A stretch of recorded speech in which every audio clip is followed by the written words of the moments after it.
नारी शक्ति और बंधुओं, प्रोग्राम एस्ट्रो फैक्टर में आपका स्वागत है।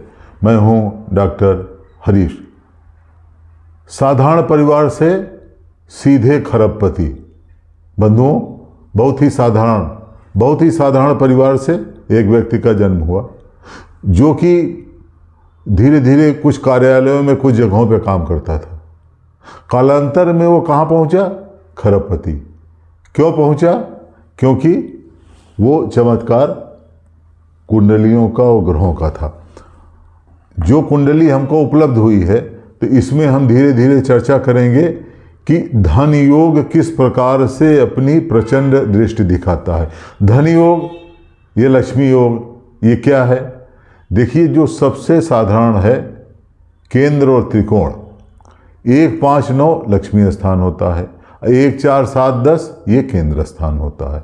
इसी तरह से द्वितीय स्थान क्या होता है? द्वितीय स्थान जो कुटुंब का स्थान होता है, द्वितीयेश होता है, वो आपका धनेश कहलाता है। और 11वां स्थान जो आपका रेगुलर इनकम डिविडेंड की इनकम होती है, आपकी कोई रेंटल इनकम है, आपकी कोई अचानक इनकम है, आपको अपने प्रोफेशन से इनकम है, लगातार इनकम है, रिटायरमेंट के बाद इनकम है, कोई पोस्टिंग है, ये सब चीज़ें आपकी 11वें स्थान से आती हैं। अब ये कुंडली, देखिए एक चीज़ और मैं आपको बताऊं, ये कुंडली जैसे मान लीजिए कि पहले लोग गोद लेते थे, राजा महाराजा। अब बहुत ही साधारण परिवार का कोई व्यक्ति है, कोई बालक है, और उसको राजा साहब ने गोद ले लिया, तो अचानक एक साधारण परिवार से क्या हो गया? राजाधिराज हो गया। उसको कोई बहुत ज़्यादा प्रयास नहीं करना पड़ा। उसका जब समय हुआ तो उसका राज तिलक हो गया, उसके बाद उसका सारे संस्कार हो गए और वो सीधे ऊपर निकल गया। वो कुंडली और भी अच्छी, वो कुंडली जिसको हम की सबसे श्रेष्ठ कुंडली कहेंगे, जैसे महाराजा मैसूर की कुंडली थी। तो ऐसे बहुत से कुंडलियाँ हैं, लेकिन यह व्यक्ति अपने पुरुषार्थ से आगे बढ़ा। अब देखिए, ये कुंडली, इसमें धनु लग्न की कुंडली है। अब धनु लग्न की कुंडली है, लेकिन ऐसी कोई कुंडली में बहुत ज़्यादा देख के आप तुरंत नहीं बता सकते हैं कि आदमी बहुत ज़्यादा खरबपति हो जाएगा। इस प्रकार की कुंडलियाँ थोड़ी सी टेढ़ी कुंडलियाँ होती हैं। तो उसके लिए आपको क्या करना पड़ेगा?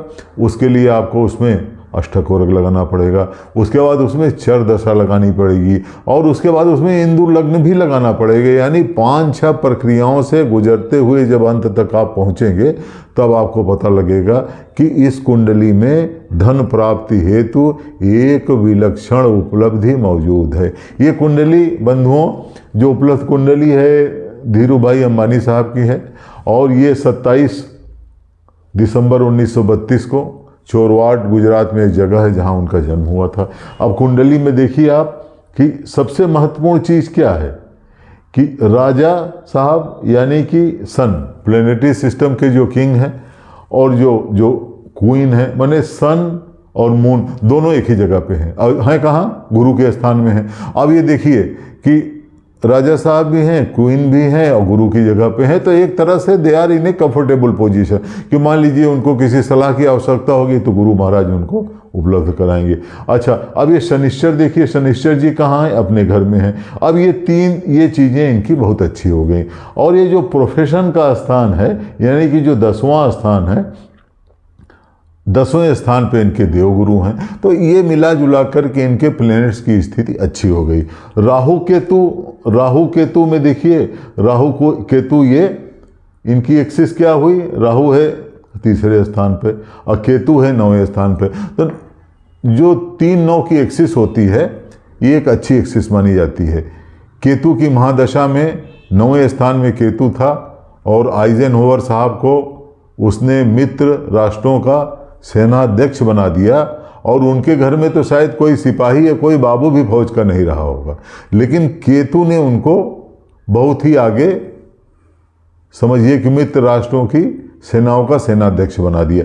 अब इसमें जो कुंडली हालांकि इतनी अच्छी नहीं है, लेकिन इसमें जो उनको दशाएं मिली, दशाएं केतु की मिली, और उसके बाद उनको बृहस्पति की दशा मिली। तो केतु, अब देखिए कुंडली बहुत अच्छी नहीं है, लेकिन बृहस्पति की दशा मिल गई और उनको केतु की दशा मिल गई। तो धीरे धीरे उनको उसने अपने प्रोफेशन में बहुत ही आगे बढ़ाया। लेकिन इसको मैंने देखा, जब इसको देखा है तो एक इसमें सबसे प्रमुख चीज क्या आती है कि सूर्य की स्थिति, यहाँ पर सूर्य देखिए, ये 9वें स्थान का स्वामी सूर्य है। सूर्य की डिग्री बहुत अच्छी है, 12 डिग्री 10 मिनट। 12 डिग्री 10 मिनट का मतलब है कि सूर्य अपनी यौवन अवस्था में है, यानी कि जो यौवन अवस्था के ग्रह होते हैं उनको आप कह सकते हैं 9 डिग्री से 13 डिग्री तक, वो सबसे ज़्यादा महत्वपूर्ण फल देने की फलित ज्योतिष में विशेष उपलब्धि रखते हैं। अब सन देखिए